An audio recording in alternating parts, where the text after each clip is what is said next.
you guys later. Hello and greetings, fellow StarCrafters. Welcome to a skirmish game, I guess a one-off game between oGsNada and I looked up the other player, I believe it is Marine King Prime playing on a different Korean account. It's not his typical Korean account, but I believe that that's who it is. Those of you who don't know, oGsNada, extremely famous Brood War player, widely regarded as one of the best, if not the best, Brood War player that there was, and certainly the best. I would say certainly the best Terran player in Brood War. And Marine King Prime, meanwhile, has been to the finals of the GSL, where he lost to MVP in a really great best of 7. Actually, he lost. I'm not going to spoil it for you if you want to go check it out. I believe it was season 4. Yeah, I believe it was season 4 in which he. But he played a really good game. I'm not going to tell you exactly who won how many games, just in case you guys want to go check it out. I did tell you who won, but you know, it's been a while. If you're not keeping up with the GSL, it's definitely something you should go check out. I really enjoy watching the GSL. It's my favorite games to watch, and I think that Artosis and Tasteless are really, I was going to say tasteful, really tasteful commentators. Not quite. They're really. I think they're really talented commentators. We do see that actually Marine King Prime is slowing down his gas he's getting his gas a little bit faster by slowing down his SCV production. So he gets his gas at 12 instead of on 13, as is normally the case, as you'll probably see Nada doing in just a little bit.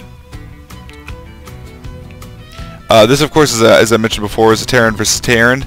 In Terran versus Terran, typically speaking, this is my favorite mirror matches to watch of all, because they tend to go so long and involves so much strategic maneuvering between the two different players.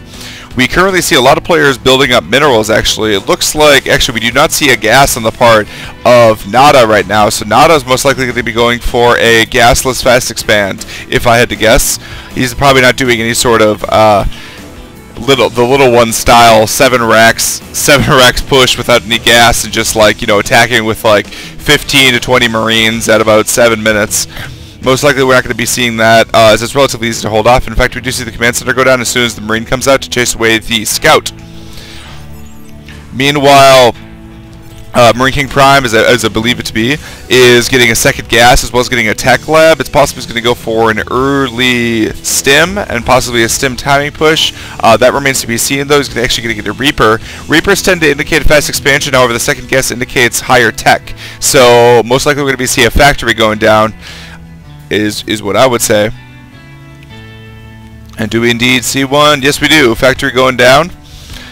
It's possible. Reaper's most likely going to be used for scouting and possibly, you know, just a little bit of a shooting of workers. Nada's not going to have any sort of, obviously, stim or any sort of hellions to chase down. The Reaper is going to have a little bit of trouble dealing with it, but not too much trouble. Reaper is very standard if you're going for an early expansion. However, since Marine King Prime has the double gas going, I believe he's not going for an expansion. He's most likely going for some sort of quick banshee build. He's going to, actually, he's getting a second Reaper. Oh, that's interesting. Possibly going to do a little bit of Reaper harass then.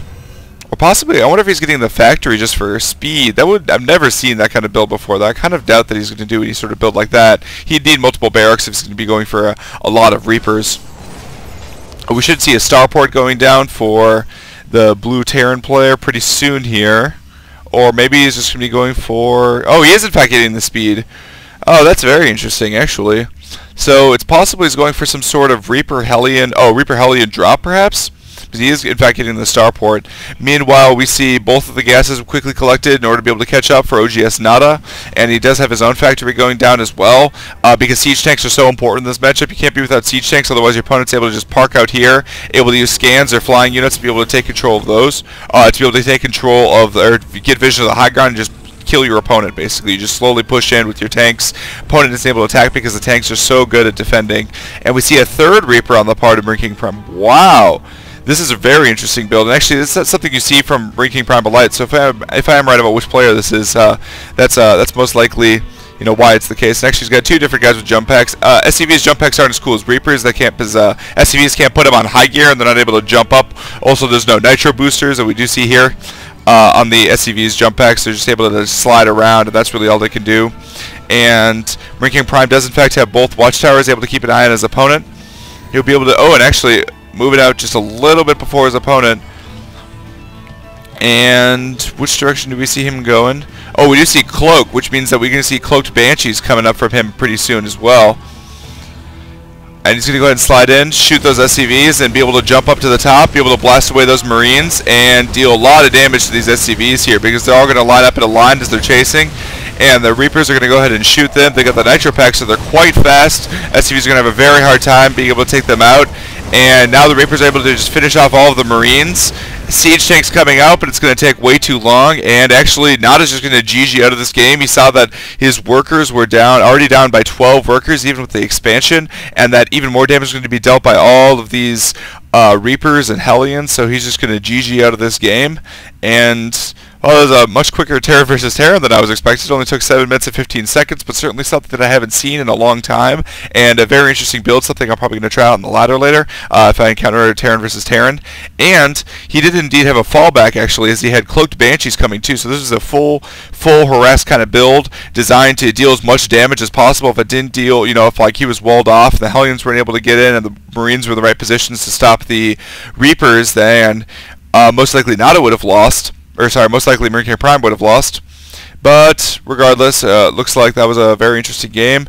And we're going to go ahead and move on to... we're not moving on to anything. This is a solo game. And so this is PGO Minecraft signing off.